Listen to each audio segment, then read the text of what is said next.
حدیث میں آتا ہے قیامت کے قریب 73 فرقے ہوں گے جن میں ایک جنتی ہے. اس میں فرقے سے کیا مراد ہے؟ اگر ہم دیوبند کو صحیح سمجھتے ہیں تو ہمارے مطابق صرف دیوبندی جنت جائیں گے, باقی لوگ نہیں جائیں گے.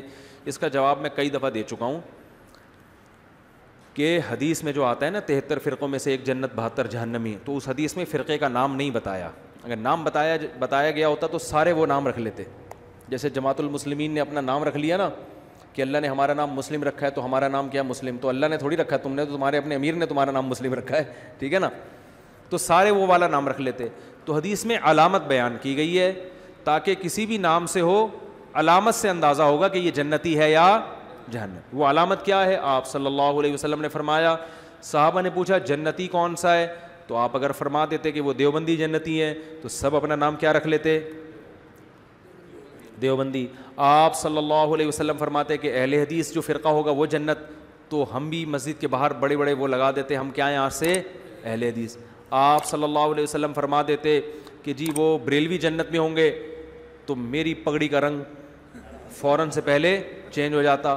یہاں نقش پاک کے نشانات ہوتے اور ایک پیلی چادر ہوتی, چپل کا رنگ پیلا ہوتا. صلو علی الحبیب. مزہ آتا کہ نہیں آتا؟ صلو علی الحبیب.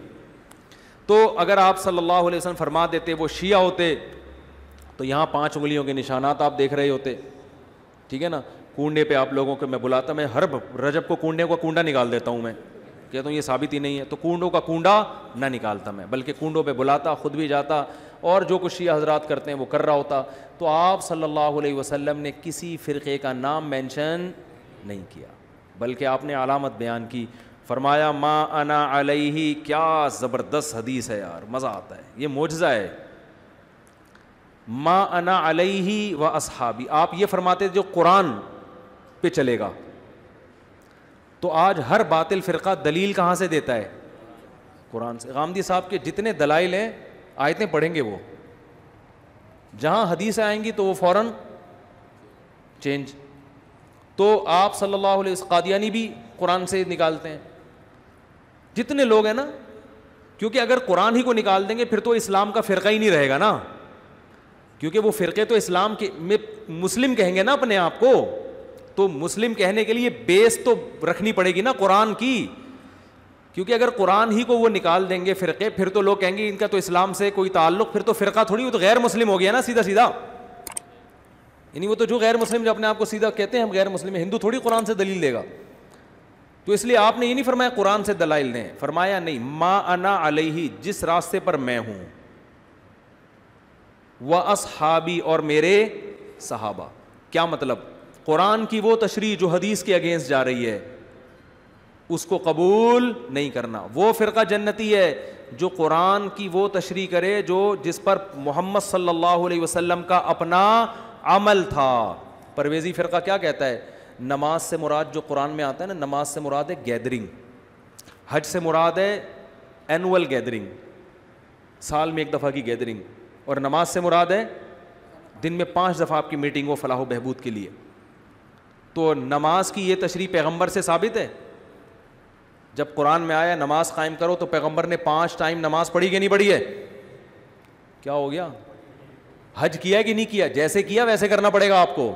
تو قرآن کی وہ جو پرویزی, قرآن کو اہل قرآن کہتے ہیں اپنے آپ کو, تو نبی نے فرمایا جس پر میں ہوں. کیا مطلب؟ قرآن کی وہ تشریح جو حدیث کے خلاف ہے, جو نبی کے خلاف ہے, نبی کے طریقے کے, وہ تشریح بولو نا نہیں چلے گی. آگے اتنا بھی کافی نہیں ہے, کیونکہ بہت سے لوگ حدیث کو فالو کرتے ہیں, ہر مسئلہ کہاں سے بیان کرتے ہیں؟ بولتے کیوں نہیں بھائی؟ ہر مسئلہ حدیث. تو آپ نے فرمایا وہ اصحابی, اور میرے صحابہ بھی اس پر چلتے ہوں. 3 طلاق کے مسئلے میں کوئی ایک صحابی سے دکھا دے, کوئی ضعیف حدیث دکھا دے جنہوں نے ایک مجلس کی 3 کو 1 کہا ہو, میں بیان کرنا چھوڑ دوں گا ہمیشہ کے لیے. اور آج دھڑا دھڑ 3 کو 1 کر کے بیویوں کو, حرام بیوی کو کیا کیا ہوا ہے لوگوں نے؟ حلال کیا ہوا ہے. تو نبی نے فرمایا جس پر میرے, اور میں آپ کو بہت سے فتاوی صحابہ کے صحیح سند سے دکھا دوں گا, ایک مجلس میں کوئی 3 دے کر آیا, سب نے کیا فتویٰ دیا؟ 3 کا. حدیثوں کی ایسی تشریح جو صحابہ کے کیا ہو. میں نہیں کہہ رہا اہل حدیث جہنمی ہے, لیکن اہل حدیث کا یہ مسئلہ جو ہے یہ قرآن و حدیث کے بالکل اگینسٹ ہے. تو تو ما انا علیہ جس پر میں اور میرے، بولتے کیوں نہیں صحابہ. تو آپ کہو نا میں بس قرآن و حدیث کو مانتا ہوں، غلط. قرآن حدیث کے ساتھ کس کو ملانا پڑے گا؟ صحابہ. وہ قرآن و حدیث جس پر صحابہ نے عمل کیا ہو. اگر وہ صحابہ ہی کے سمجھ میں نہیں آیا تو اس کا مطلب وہ آپ کی اپنی رائے ہے، وہ قرآن و حدیث نہیں ہے. اخپل رائے کو آپ قرآن حدیث کا لیبل لگا کے مارکیٹ میں لانچ کر رہے ہو. یا حدیث نہیں ہے، حدیث اس کے اگینسٹ جا رہی ہے. حدیث سے مراد نبی کا اپنا عمل جو تواتر سے ثابت ہو، وہ اس کے خلاف جا رہا ہے. تو اس کا مطلب آپ جو قرآن کی تشریح کر رہے ہو وہ آپ کی اپنی رائے ہے، قرآن اس کا ذمہ دار نہیں ہے. تو تین چیزیں ملیں گی جس میں یہ تینوں علامتیں پائی جائیں گی، قرآن، حدیث اور صحابہ. صحابہ میں صرف اہل بیت نہیں ہے، وہ اصحابی جو میرے ساتھی ہیں. ساتھی کا لفظ بتا رہے کہ چاہے وہ اہل بیت میں ہوں یا نہ ہوں. یہ جو اہل بیت کے ساتھ خاص کر دیا اس کی کوئی دلیل نہیں ہے. اہل بیت سے محبت ہمارے ایمان کا جزو ہے، ان کو اللہ نے بڑا مقام دیا ہے. مگر جب صحابی کا لفظ آئے گا تو چاہے وہ اہل بیت ہوں یا اہل بیت کے بغیر ہوں. اور صحابہ میں سب سے پہلے حدیث سے پتہ چلتا ہے کہ 4 صحابہ سب سے پہلے ہیں ان میں، ابو بکر، عمر، عثمان اور علی. کیونکہ حدیث میں آتا ہے میری اور خلفائے راشدین کی سنت کو لازم پکڑو. تو وہ ایسی تشریح جو خلفائے راشدین نہ کر رہے ہوں وہ بھی غلط ہے. خلفائے راشدین اس کے اگینسٹ جا رہے ہوں وہ بھی کیا ہے؟ بولتے کیوں نہیں بھائی؟ غلط ہے. تو صحابہ میں سب سے پہلا مقام کس کا ہے؟ خلفائے راشدین کا، حضرت ابو بکر کا، عمر، عثمان اور علی رضی اللہ عنہم اجمعین. ان کے فیصلوں کا بڑا اعتبار ہے. تبھی ائمہ اربعہ جو ہے نا، چاروں امام ابو حنیفہ، مالک، شافعی، حنبل، امام احمد حنبل، انہوں نے صحابہ کے عمل کو بہت فوکس کیا ہے. کوئی حدیث کی ایسی تشریح نہیں کی ہے جو صحابہ کے بالکل اگینسٹ جا رہی ہو. آج کل لوگ ہیں اٹھ کے بس کہتے ہیں ہم اماموں کو نہیں مانتے، ہم تو قرآن حدیث کو مانتے ہیں. تو آپ کے وہ اصول ہی نہیں ہے جو قرآن و سنت نے بیان کی ہیں. تو جس میں یہ 2 علامتیں پائی جائیں گی، نبی نے فرمایا وہ فرقہ کیا ہے؟ جنتی. اب وہ چاہے کسی بھی نام سے، وہ دیوبندی میں بھی ہو سکتے ہیں، وہ بریلوی میں بھی ہو سکتے ہیں، وہ اہل حدیث میں بھی ہو سکتے ہیں، وہ کسی میں بھی ہو سکتے ہیں. یہ 2 چیزوں کو جو لے کے چلے گا، قرآن کے ساتھ حدیث اور عمل صحابہ. پھر ان میں اگر اختلاف رائے ہوتا ہے تو وہ فرقے میں داخل نہیں ہے، کیونکہ یہ اختلاف صحابہ میں بھی ہوا، صحابہ نبی کی زندگی میں بھی ہوا، نبی نے دونوں کو صحیح قرار دیا. جیسے رفع الیدین کرنا بھی ٹھیک اور نہ کرنا بھی. کیونکہ یہ جو اختلاف ہے رفع الیدین کا، یہ قرآن، حدیث اور صحابہ تینوں کو ملا کے ہوا ہے. حنفیہ نے بھی قرآن کو بھی دیکھا، حدیث کو بھی اور صحابہ کو بھی. ان کی رائے یہ بنی کہ نہ کرنا افضل. اور جو شافعی ہیں، امام شافعی، انہوں نے بھی قرآن کو بھی دیکھا، حدیث کو بھی اور عمل صحابہ کو بھی. دونوں کے پاس دونوں قسم کے دلائل ہیں. اس قسم کے اختلاف میں ان 72 فرقوں میں داخل نہیں ہوتا جن کے لیے جہنم کی وعید ہے. بات آ رہی ہے سمجھ میں کہ نہیں آ رہی؟ یعنی اس کے اندر رہ کے پھر جتنا بھی اختلاف ہو جائے وہ اختلاف رائے کا اختلاف ہے، اجتہاد ہے، اس میں دونوں کو اجر ملتا ہے. جو اس سے ہٹے گا تو نبی نے فرمایا وہ بھی 72 فرقوں میں بٹیں گے، اور وہ 72 کے 72 کہاں جائیں گے؟ جہنم میں. تو یہ نام نہیں بتایا کہ دیوبندی جائیں گے کہ بریلوی جائیں گے، لہذا کوئی یہ کہتے ہیں کہ دیوبندی جنتی اور باقی سارے جہنمی، وہ بھی غلط ہے. کیونکہ دیوبندی تو بر صغیر میں پائے جاتے ہیں، اور کہاں پائے جاتے ہیں؟ ٹھیک ہے نا. عربی تو اپنے آپ کو دیوبندی نہیں کہتے، اس کا مطلب مکہ مدینہ تو سارے کہاں گئے؟ جب وہی جہنم میں چلے گئے تو پھر جہاں اسلام آیا تھا. اور کوئی کہتا ہے بریلوی جہنم میں جائیں گے، سوری جنت میں جائیں گے. اگر بریلوی یہ کہتے ہیں تو بریلوی تو اور تھوڑے ہیں مارکیٹ سے بالکل، وہ تو صرف پاکستان اور بنگلہ دیش اور انڈیا میں پائے جاتے ہیں. باقی میں 12 ربیع الاول کو ملیشیا میں تھا، پتہ ہی نہیں چل رہا تھا کہ 12 ربیع الاول ہے. تو اس لیے علامت بیان کی گئی ہے. ہاں یہ ضرور ہے کہ نبی صلی اللہ علیہ وسلم نے فرمایا کہ جو جنتی فرقہ ہوگا وہ ہمیشہ ہول سیل کے حساب سے رہے گا. وہ 2-4 آدمی نہیں ہوں گے کہ جن کا خیال تھا ہم ہی جنت میں جائیں گے، باقی سارے کیا کر رہے ہیں؟ جہنم میں. تو وہ ہمیشہ ظاہرین الحق، حق پر غالب رہے گا. وہ بڑی جماعت ہوگی. وہ جو حق جنتی فرقہ ہوگا وہ، بولتے کیوں نہیں بھائی؟ بڑی جماعت. وہ 4-5 آدمی نہیں ہوں گے، کیونکہ یہ امت گمراہی پہ جمع نہیں ہو سکتی. تو 4-6 لوگ نہیں ہوں گے. تو عقائد جو ہیں، عقائد اور یہ بیسک چیزیں، یہ جن کی بھی چاہے دنیا میں سلفی کے نام سے ہو، اہل حدیث کے نام سے ہو، دیوبندی کے نام سے، اس سے کوئی فرق نہیں پڑتا. جن کے اندر یہ 3 علامتیں پائی جائیں گی وہ کیا ہوں گے؟ جنتی. ہاں پھر نبی نے ان کی کچھ، یہ تو ڈیفینیشن ہے، لیکن کچھ ان کی علامتیں بھی بیان کی ہیں. فرمایا کہ وہ لا یزال طائفۃ من امتی، میری امت کی جو حق جماعت ہوگی نا، ان میں ایک خاص بات ہوگی، لڑتی رہے گی. وہ کیا کرے گی؟ ان عقائد کے حامل لوگ جہاد بولتے کیوں نہیں بھائی, کرتے رہیں گے. تو آج دیکھ لو دنیا میں جہاد کہاں ہو رہا ہے, کون کر رہا ہے. یعنی ایسا نہیں ہوگا کہ وہ سارے اسلام دشمنوں سے سلو کر کے بالکل کمپرومائز کر کے ہمیشہ کے لیے بیٹھ جائیں. یہ ہو سکتا ہے وقتی سلو ہو جائے, لیکن ایک فریق ہمیشہ لڑائی کرتا رہے گا. تو آج امت میں جہاد ہو رہا ہے, ہوتا رہے گا ہمیشہ سے. مختلف ملکوں میں لڑائیاں ہو رہی ہیں, حق اور باطل کی جنگیں ہو رہی ہیں. تو یہ ضروری نہیں ہے کہ جو لڑے گا لازمی وہ حق پر ہوگا, یہ نہیں ہے. بعض باطل لوگ بھی لڑ رہے ہوتے ہیں, مطلب یہ کہ جو حق پر ہے ان میں ایک جماعت لڑے گی لازمی. تو وہ ایسا نہیں ہے کہ بالکل ہاتھ پہ ہاتھ دھر کے بیٹھ جائے. تو بہت بڑی علامت کیا ہے, سواد اعظم. جو شاذ ہوگا نا امت سے ہٹے گا, وہ کبھی بھی سیدھے راستے پر نہیں ہو سکتا, کیونکہ امت گمراہی پہ, حدیث میں آتا ہے, صحیح حدیث ہے, میری امت گمراہی پہ جمع نہیں ہوگی. تو جو بھی ایسی بات کر رہا ہے نا, کوئی قرآن و سنت کی ایسی تشریح کر رہا ہے جو مارکیٹ میں آپ فرسٹ ٹائم سن رہے ہو, آپ علماء کو یہ سنتے ہوئے نہیں پاتے, تو آپ یہ نہیں کہو گے کہ یہ علماء کی دکانیں بند کر رہا ہے, بلکہ آپ حدیث کی روشنی میں یہ کہو گے یہ اپنی دکان کھول رہا ہے, کیونکہ امت تو گمراہی پہ جمع نہیں ہو سکتی. تو اتنے سارے امت کے صلحاء, محدثین, فقہا کا جو عقیدہ ہے اور جو ان کی رائے ہے, ان کی تحقیق ہے, آپ اس سے ہٹ کے کوئی نئی تحقیق مارکیٹ میں لاؤ گے, دیوار پہ پھینک دی جائے گی. تبھی میں ہمارے اہل حدیث حضرات جو ہیں, میرے بہت سارے ایسے دوست ہیں جو میرے بیان سنتے ہیں, میں ان سے ایک ریکویسٹ ضرور کرتا ہوں, چلو آپ حنفی نہیں بنتے نہ بنو, لیکن اتنا اہتمام کر لیا کرو کہ ایسا قول جو چاروں فقہ سے باہر ہو, اللہ کا واسطہ یہ کام مت کرو.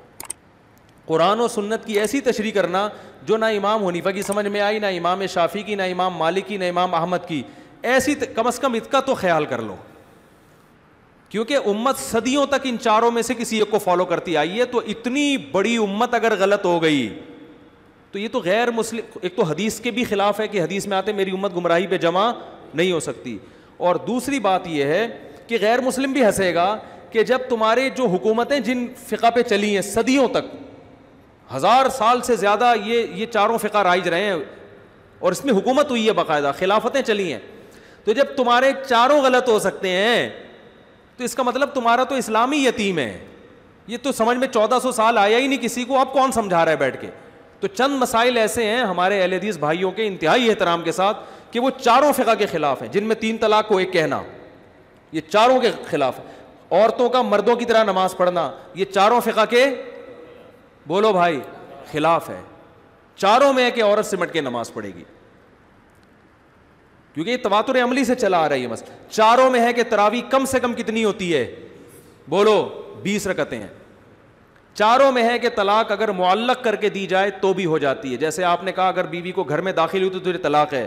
چاروں فقہ میں ہے کہ اگر گھر میں داخل ہوئی تو طلاق ہوگی, قسم کا کفارہ نہیں ہوگا. بعض اہل حدیث کہتے ہیں قسم کا کفارے سے کام چل جائے گا, ایسا نہیں ہے, گھر میں داخل ہوگی تو, اور یہ ریورس نہیں ہو سکتے یہ الفاظ ڈیورس کے. تو اس طرح چند مسائل ایسے ہیں کہ اگر اہل حدیث حضرات اس میں اپنی رائے اجماع امت سے نہ ہٹائیں تو یہ ان کے لیے بھی بہتر ہے, اور امت جو ایک اختلاف, اسی طرح جو ہر قسم کے موضوع پہ مسا کر لینا, کچھ بھی پاؤں پہ چڑھا لیا مسا, یہ بھی نہیں ہوتا. تو کچھ اس کی شرطیں, ہر فقیہ نے کچھ نہ کچھ شرطیں لگائی ہیں موضوع پہ کہ مسے پہ جواز کے لیے, اور لگانے کی وجہ کیا ہے کہ قرآن کہہ رہا ہے کہ پاؤں دھو, تو اس قرآن سے نکلنے کے لیے دلیل مضبوط ہونی چاہیے. وہ جو آپ حدیث پیش کرتے ہیں کہ جوربین پر بھی مسا ہے, اس حدیث کا یہ مفہوم نہیں ہے. حدیث میں خفین کو بھی جورب کہا گیا ہے, کیونکہ عربی زبان میں خفین پر بھی جورب کا اطلاق ہوتا ہے. تو آپ حدیث کی ایسی تشریح کیوں کر رہے ہو جو پوری امت نے نہیں کی؟ تو وہ تو یہ جو پرویزی لوگ ہیں نا, جو منکرین حدیث ہیں, یہ بھی تو قرآن سے کہیں نہ کہیں نکال لیتے ہیں نا. تو بات صرف قرآن و حدیث سے نکالنے کی نہیں ہوتی, قرآن و حدیث کی ایسی تشریح کرنا جو پوری امت سے ہٹ کرو, یہ تشریح قابل اعتبار نہیں ہے. امت کو درمیان میں لانا پڑے گا, آپ کو امت کو سائڈ پہ نہیں رکھ سکتے آپ, کیونکہ امت پہ اعتماد ختم کر دیا تو یہ قرآن پہ اعتماد ختم, کیونکہ ہو سکتا ہے امت نے قرآن ہی غلط پہنچایا ہو. آپ کہہ سکتے نہیں قرآن کی حفاظت کا تو اللہ نے وعدہ کیا, تو یہ کس نے کہا؟ یہ بھی تو امت نہیں بتایا نا کہ یہ والی آیت بھی قرآن میں ہے کہ جس میں آتا ہے. تو اجماع امت اس امت میں بہت بڑی دلیل ہے, کیونکہ یہ امت گمراہی پہ جمع نہیں ہو سکتی. وجہ کیا ہے کہ نیا نبی نہیں آ سکتا. اب یہ امت من حیث الامہ معصوم ہے, کیونکہ پہلی امتیں گمراہی پہ جمع ہوتی تھی, نیا پیغمبر آتا تھا. اب نیا پیغمبر نہیں آئے گا. اب امت اگر گمراہی پہ جمع ہو گئی تو قرآن پہ بھی اعتماد ختم, بخاری پہ بھی, مسلم پہ بھی, سب کتابوں پہ اعتماد کیا ہو جائے گا, ختم. کہ یار ان سے اگر یہاں غلطی ہوئی ہے تو ہو سکتا ہے قرآن نقل کرنے میں غلطی ہوئی ہو. تو ہمیں ہمارے نبی نے پہلے ہی بتا دیا بھائی امت میں 2-4 لوگ تو غلط ہو سکتے ہیں, پوری امت غلط ہو جائے یہ میری امت میں ایسا اللہ ہونے نہیں دے گا. تو صدیوں سے جو مسائل اتفاقی چلے آ رہے ہیں نا, تو ان کو کم از کم اتفاقی رہنے دیا جائے.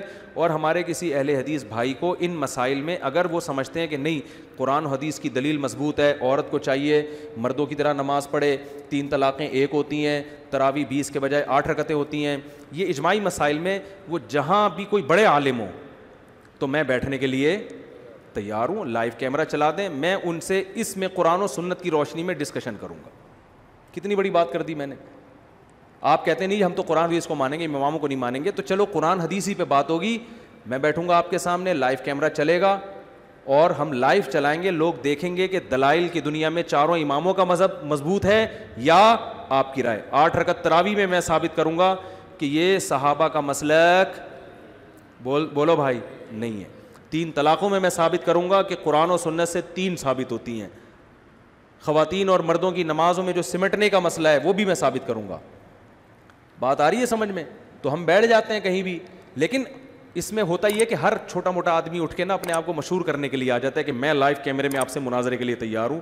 اس کا نقصان یہ ہوتا ہے کہ دنیا میں بعض دفعہ کوئی کسی کو جانتا نہیں ہے تو وہ کسی مشہور آدمی کے ساتھ بیٹھ کر اپنے آپ کو مشہور کرا دیتا ہے. کہتے ہیں مناظرہ جیتیں ہاریں چکر میں تو ڈال دیا نا, مشہور تو ہو جائیں گے, لوگ کہیں گے وہی جا رہا ہے جو مفتی صاحب کے ساتھ بیٹھا ہوا تھا. تو اس لیے اس میں اصول یہ ہوتی ہے کہ وہ ان کا کوئی ذمہ دار آدمی ہو. اور میں مناظر ہوں نہیں, میں کوئی پھڈے باز نہیں ہوں, میں تو آرام سے محبت سے بیٹھ کے بات کروں گا.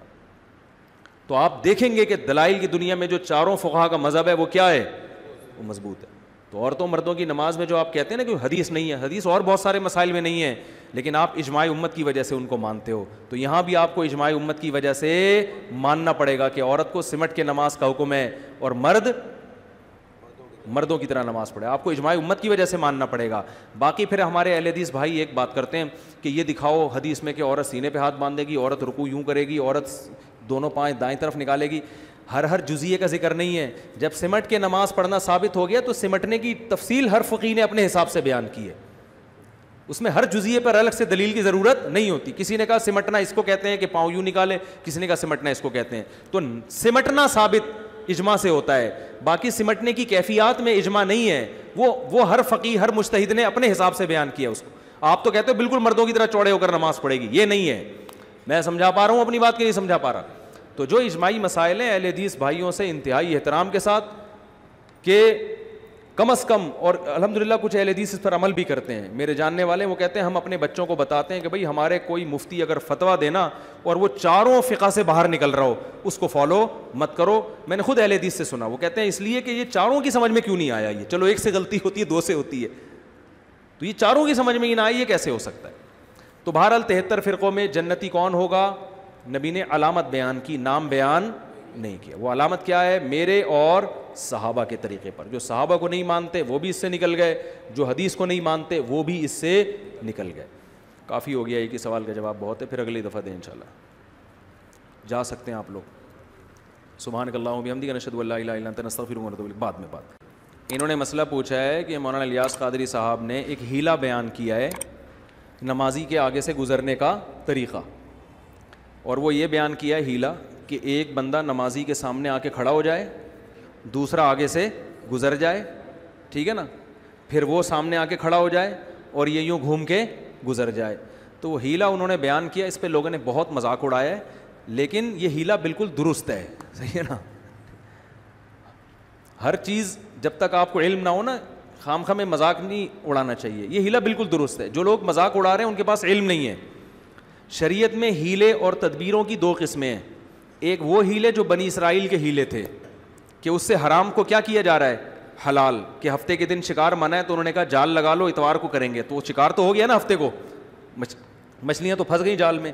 اور ایک ہیلا وہ ہوتا ہے جو ناجائز سے بچنے کے لیے ہوتا ہے کہ آپ کا کام بھی ہو جائے لیکن طریقہ ایسا ہو جو ناجائز نہ ہو. جیسے نبی صلی اللہ علیہ وسلم نے حضرت بلال کو فرمایا. حضرت بلال نے کیا کیا, جو تر کھجوریں تھیں وہ فروخت کی, اچھی کھجوریں, اور اس کے بدلے میں خراب کھجوریں لے لیں زیادہ. یا اس کے بلکس ہوا تھا معاملہ, یہ ہوا تھا یا خراب کھجوریں دی اور تر لے لیں, مجھے پورا واقعہ یاد نہیں ہے, لیکن اس طرح کیا کہ ایک طرف اچھی کھجوریں تھیں, ان کے بدلے میں خرید و فروخت کا معاملہ ہوا خراب کھجوروں کا, تو خراب کھجوریں زیادہ آ گئیں اور تر کھجوریں کم. تو یہ جو خراب کھجوریں زیادہ آ گئیں, یہ وہ سمجھے کہ پروفٹ ہے میرا. بھائی جب آپ مہنگی چیز دیں گے تو سستی چیز زیادہ مل جائے گی نا. تو نبی صلی اللہ علیہ وسلم نے فرمایا ہوا عین الربا, یہ تو خالص سود ہے. تو آپ نے ان کو ہیلا بتایا جس کا رزلٹ یہی نکلا ہے, لیکن طریقہ کیا ہو گیا جائز. وہ کیا ہیلا بتایا کہ یہ اچھی کھجوریں بازار میں فروخت کرو, کچھ پیسے آئیں گے, ان پیسوں سے خراب کھجوریں لے لو, وہ اتنی مقدار میں زیادہ آئیں گی. تو رزلٹ تو وہی نکلا نا, لیکن پہلے سود کے طریقے پر تھا, اب تجارت کے طریقے پر ہو گیا. اب یہ ایسی تجارت ہے جس میں سود نہیں ہے, کیونکہ مارکیٹ میں اچھی کھجوریں مہنگی بکتی ہیں, زیادہ پیسے آئیں گے, ان زیادہ پیسوں سے آپ زیادہ پرانی کھجوریں زیادہ لے سکتے ہیں. سمجھ میں آ رہی ہے بات؟ تو نمازی کے آگے سے گزرنا منع ہے. اگر کوئی پہلے سے کھڑا ہوا ہو اس کا وہاں سے ہٹنا منع نہیں ہے. صبح شام لوگ یہ کام کر رہے ہوتے ہیں کہ آپ جب نماز پڑھ رہے ہیں سامنے بندہ بیٹھا ہوتا ہے تو سب علماء کہتے ہیں اس کے لیے وہاں سے اٹھ کے جانا جائز ہے. ایسا ہوتا ہے نا, ایک آدمی آپ کے پیچھے سنتیں پڑھ رہا ہے, آپ وہاں سے اٹھ کے کیا کرتے ہو, چلے جاتے ہو. تو منع نمازی کے سامنے سے ہٹنا نہیں ہے, منع کیا ہے, گزرنا. گزرنا اسے کہتے ہیں کہ ایک طرف سے آؤ اور دوسری طرف سے نکلو. تو اب وہ جو الیاس قادری صاحب نے ہیلا بتایا ہے وہ فقہا نے بیان کیا اور بالکل درست بیان کیا ہے کہ آپ گزرنے کے عمل سے بھی بچ جاؤ گے, لیکن آپ دوسری طرف چلے بھی جاؤ گے, کیونکہ سترا اگر کوئی آڑ سامنے ہو تو پھر نمازی کے آگے سے گزرنا منع نہیں ہے. تو اس کا یہی تدبیر ہے, یہی طریقہ ہے کہ آپ کو اگر کہیں جانا ہے اور آپ نمازی کے آگے سے گزرنا چاہتے ہیں تو ایک آدمی نمازی کے آگے کھڑا ہو جائے, یہاں گزرنے کا عمل نہیں ہوا, وہ یہ سترے کا کام دے گا, دوسرا وہاں سے کیا کرے, گزر جائے. اب جب یہ گزر جائے گا تو اس کا گزرنا کیا ہو گیا, جائز. یہ واپس نہیں ہٹ سکتا کیونکہ یہ یہاں سے آیا ہے, یہاں سے آ کے اگر ادھر جائے گا تو اس کا عمل بھی کیا کہلائے گا, گزرنا. یہ کیا کرے گا, وہ والا نمازی, وہ والا بندہ جو اس کے آگے سے گزر کے گیا ہے وہ اس نمازی کے سامنے آ کے کھڑا ہو جائے. نمازی کے سامنے آ کے کھڑے ہونے کے ناجائز ہونے کی کوئی دلیل نہیں, اس طرف رخ کر کے کھڑا ہو جائے نا, کوئی دلیل نہیں ہے. اب وہ بندہ کیا کرے گا, جہاں سے آ کے کھڑا ہوا تھا واپس وہیں جائے اور یہاں سے آگے آ کے گزر جائے. تو اس گزرنے کے بھی ناجائز ہونے کی کوئی دلیل نہیں ہے کیونکہ یہ سامنے کیا ہے, سترا ہے.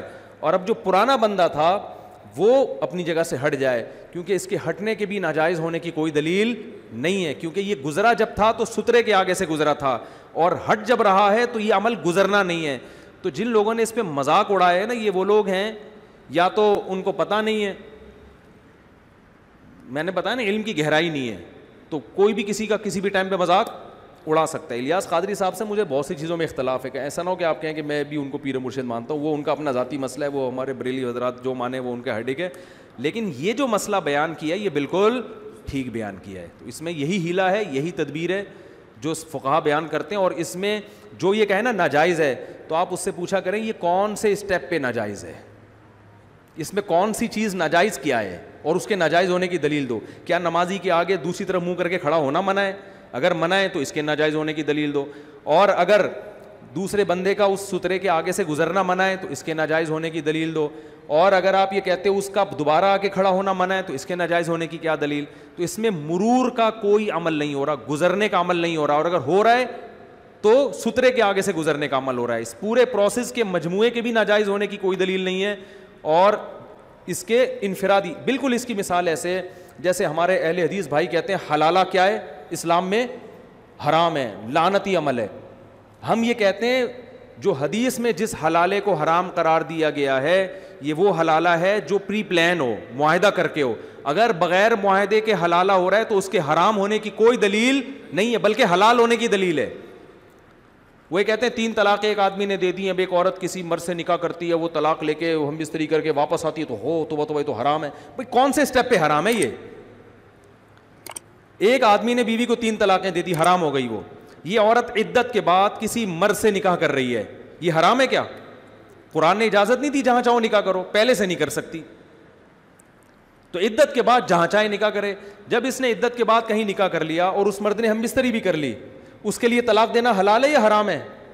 جائز ہے بالکل, بلا وجہ طلاق اچھی چیز نہیں ہے, لیکن کسی وجہ سے دینا بالکل جائز ہے. اور وجہ میں یہ بھی ہو سکتی ہے کہ بھائی یہ میرے ساتھ رہنا نہیں چاہتی, بلکہ اس کے بچے پہلے شوہر سے, لہذا یہ اس کے ساتھ رہنا چاہتی ہے. اس بیس پہ بھی اگر کوئی طلاق دیتا ہے تو طلاق اگر کسی معقول وجہ سے دی جائے تو اس کے ناجائز ہونے کی آپ کے پاس کیا دلیل ہے؟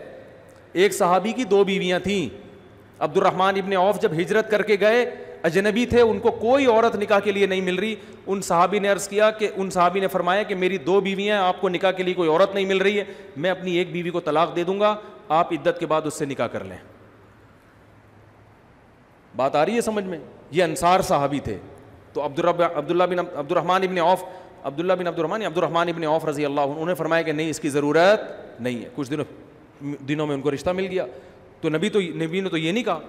ایک صحابیہ, بخاری مسلم کی حدیث ہے, نبی صلی اللہ علیہ وسلم کے پاس آئیں کہ میرے شوہر نے 3 طلاقیں دی تھی, میں نے فلاں سے نکاح کیا, لیکن وہ ہم بستری پر قدرت نہیں رکھتے اور میں پہلے شوہر کے پاس جانا چاہتی ہوں, کہ تو کیا میں طلاق لے کے جا سکتی ہوں؟ آپ نے فرمایا نہیں, جب تک وہ ہم بستری نہیں کر لیتا آپ پہلے کے لیے حلال نہیں ہو. تو ان صحابیہ نے جو یہ کہا تھا کہ میں طلاق لے کے کہاں جانا چاہتی ہوں؟ پہلے شوہر کے پاس. تو نبی نے تو یہ نہیں کہا کہ یہ تو حلال ہے, یہ تو غیرت کے خلاف ہے, یہ تو بالکل غلط کر رہی ہو. بھائی عورت کو اگر معقول وجہ سے مرد طلاق دے دیتا ہے تو اس کے ناجائز ہونے کی کوئی دلیل نہیں ہے. عورت کا نقصان ہی نہیں ہے, اس میں فائدہ ہے بلکہ. تو اس کو پرانا میاں یاد آ رہا ہے, بھائی چھوڑ دو. اگر چھوڑ دے تو فقہا قرآن و سنت کو زیادہ سمجھتے ہیں. فقہا کہتے ہیں ایسی صورت میں چھوڑنا نہ صرف جائز بلکہ باعث ثواب ہے, کیونکہ اس طلاق میں عورت کو کیا پہنچایا جا رہا ہے؟ فائدہ پہنچایا جا رہا ہے. اس کے ناجائز ہونے کی کوئی دلیل نہیں ہے. پھر جب اس دوسرے میاں سے عدت عورت کی پوری ہو جاتی ہے تو اس عورت کے لیے جائز ہے دنیا میں جس مرد سے چاہے نکاح کرے. اگر کسی اور مرد سے نکاح کرنا غیرت کے خلاف نہیں ہے, لعنتی عمل نہیں ہے, تو اپنے پرانے والے سے نکاح کرنا کہاں سے لعنتی عمل ہو گیا؟ بلکہ وہ تو قرآن کہہ رہے 3 طلاق کے بعد جب دوسرا میاں اگر طلاق دے دے تو فلا جناح علیہما, عورت کے لیے بالکل جائز ہے کہ وہ اپنے پہلے مرد سے نکاح کرے. تو ہم اہل حدیث بھائیوں سے پوچھتے ہیں اس میں لعنت والا عمل ہو کہاں رہا ہے؟ اس کی کیا دلیل ہے؟ کون سے اسٹیپ پہ بغیرتی ہو رہی ہے؟ کہتے ہیں کہ نہیں جی, وہ ایک عورت کی بیوی ایک مرد کی بیوی کسی دوسرے مرد کی بستر کی زینت بنے, یہ تو غیرت کے خلاف ہے. یقیناً ایک مرد کی بیوی جب کسی دوسرے مرد کے پہلو میں جائے گی تو یقیناً غیرت کے خلاف ہے.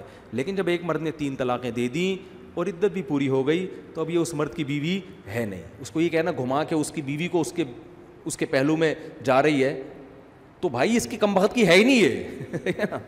جہاں چاہے جائے, یہ اس کی تھوڑی ہے, یہ جس مرد سے چاہے نکاح کرے گی, اس میں کون سا غیرت کے خلاف ہے؟ تو جب وہ چلی گئی اس کے پاس, اس کی بیوی ہے ابھی, اب اس کے پاس نہ جانا تو غیرت کے خلاف ہے, جانا غیرت کے خلاف نہیں ہے. پھر اس کی مرضی رکھے یا چھوڑے. اگر وہ چھوڑ دیتا ہے, کسی بھی وجہ سے چھوڑ دیتا ہے, بعض دفعہ بد اخلاقی وجہ ہوتی ہے, بعض دفعہ وجہ ہوتی ہے بھائی یہ جوڑ کی شادی نہیں ہے میں ٹینشن میں آ گیا ہوں, بعض دفعہ یہ بھی وجہ ہو سکتی ہے کہ بھائی اس کے دل میں تو پرانا والا بیٹھا ہوا ہے, یہ تو وہیں جانا چاہتی ہے. آدمی نہیں رکھتا ایسی عورت کو جو کسی اور مرد کو دل میں رکھے ہوئے. آدمی کہتا ہے چھوڑو یار, ایسے موقع پہ چھوڑ دینا بہتر ہوتا ہے. طلاق کے مطالبے پہ بھی چھوڑا جا سکتا ہے. عورت ہو سکتا ہے خود مطالبہ کرے, بھائی تو مجھے چھوڑ دے, میں نہیں رہنا چاہتی, تو چھوڑ دے تو اچھی بات ہے. تو اب چھوڑنے میں بھی غیرت کے خلاف نہیں ہے. پھر چھوڑنے کے بعد جب یہ عدت پوری ہو جائے گی تو دنیا میں جس مرد سے بھی نکاح کرے اس میں غیرت کے خلاف کوئی کام نہیں ہے. تو پرانے والے سے نکاح کرنا غیرت کے کہاں خلاف ہے؟ دوسری بات یہ کہ اسلام اس پورے پروسیس پہ عورت کو مجبور تھوڑی کر رہا ہے. لوگ کہتے ہیں ہائے مظلوم عورت کے ساتھ کیا حشر کیا. تو مظلوم تو اس کو کہا کس نے ہے؟ پہلے میاں نے طلاقیں دی ہیں 3, اسلام نے بس یہ پابندی لگائی ہے پرانے والے کے پاس نہیں جا سکتی. دنیا میں جہاں چاہو جس سے جا کے شادی کرو, تو کرے نا شادی. کس نے منع کیا اس شادی کرے؟ پھر کس نے کہا ہے کہ واپس اس سے طلاق لے کے پہلے والے سے کرو؟ تو اگر پھر بھی وہ کر رہی ہے تو آپ کیوں کباب میں ہڈی بن رہے ہو؟ اسلام نے اس کو زبردستی تھوڑی کی. اسلام نے کہا نیا مرد تمہاری زندگی میں آ گیا, اسی کے ساتھ ہنسی خوشی زندگی گزارو. اس کو بولا مجھے نہیں طلاق چاہیے, میں رہوں گی تمہارے ساتھ. سمجھ میں آ رہی ہے بات کہ نہیں آ رہی؟ اور اگر یہ چھوڑ دیتا ہے تو اسلام نے پھر بھی نہیں کہا کہ پہلے کے پاس لازمی جاؤ. اسلام نے کہا دنیا میں لاکھوں مرد ہیں, تمہارے پاس آپشن ہے پہلے کے پاس جاؤ یا ان لاکھوں میں سے کسی ایک کے پاس جاؤ. پہلے والے نے تمہیں اکٹھی طلاقیں دی ہیں تو سوچ لو دوبارہ کئی طلاق کا عمل نہ ہو. تبھی قرآن کہہ رہے پہلے والے کے پاس اس صورت میں جاؤ تمہیں خیال ہو کہ یہ حدود اللہ پر قائم رہے گا, دوبارہ یہ حرکتیں نہیں ہوں گی. اگر خطرہ ہے تو پھر نہ جاؤ. تو اسلام نے جب اس کو آزادی دی ہے تو میں اور آپ غیرت کے نام پہ کون ہوتے ہیں پابندی لگانے والے؟ تو اس لیے جو حدیث میں جس حلالے پر لعنت کی ہے یہ وہ حلالہ ہے جو پری پلان ہوتا ہے. کسی بندے کو کرائے پہ لے کے نا, جیسے کرائے کے بندے کو لے کے اس سے معاہدہ کیا, بھائی ہم تیرے سے شادی اس شرط کے ساتھ کر رہے ہیں کہ تو اس سے ہم مستری کے بعد اس کو چھوڑ دے گا, نہیں چھوڑا دینا ہم تو نہیں چھوڑیں گے. یہ جو ایگریمنٹ ہو رہا ہے یہ بے غیرتی ہے, کیونکہ میاں بیوی کا رشتہ اس طرح کے ایگریمنٹ سے نہیں ہو سکتا. نکاح ہوا ہے تو ہمیشہ کے لیے ہوا ہے, بعد میں اس کی مرضی طلاق دے یا نہ دے. سمجھ میں آ رہی ہے بات کہ نہیں آ رہی ہے؟ تو جیسے ہمارے اہل حدیث بھائی اس جو جائز حلال ہے اس کو بھی بعض دفعہ کہہ دیتے غیرت کے خلاف ہے, حالانکہ اس کی خلاف ہونے کی کوئی دلیل نہیں ہے. تو ایسے ہی بہت سے لوگوں نے اس ہیلے کو کیا کہہ دیا, مذاق اڑایا اس ہیلے کا. یہ تو کچھ بھائی یہ بالکل جائز ہے, اس لیے کہ اس میں شریعت کے حکم کی کہیں بھی خلاف ورزی نہیں ہو رہی. کیوں؟ گزرنے سے منع کیا ہے, وہ بھی سترے کے بغیر, تو بندہ بھی سترا بن سکتا ہے, تو بندے کے آگے سے گزرنا یہ بالکل جائز ہے. تو اگر کہیں جانا ہو, کہیں ضروری ہے, تو بالکل یہ ہیلا اختیار کیا جا سکتا ہے, اس میں کوئی گناہ نہیں ہے. سامنے آڑ کھڑی کر کے بھی تو گزرنا جائز ہے نا. اب کوئی کہ یار یہ تو جلدی ہو رہی تھی گزرنا تھا تو لکڑی کھڑی کر کے آگے سے چلے گئے, یہ تو بالکل ناجائز کیا. کیوں ناجائز کیا بھائی؟ لکڑی کھڑی کر کے آگے سے گزرنے پر پابندی ہے ہی نہیں, تو لکڑی ہو یا بندہ ہو بات ایک ہی ہے, اس میں کوئی گناہ نہیں ہے. چلو جی کافی ہوگی. اس زمانے میں علم نہیں ہے, علم میں عمق اور گہرائی نہیں ہے, بس اوپر اوپر نالج ہے, سرسری باتیں.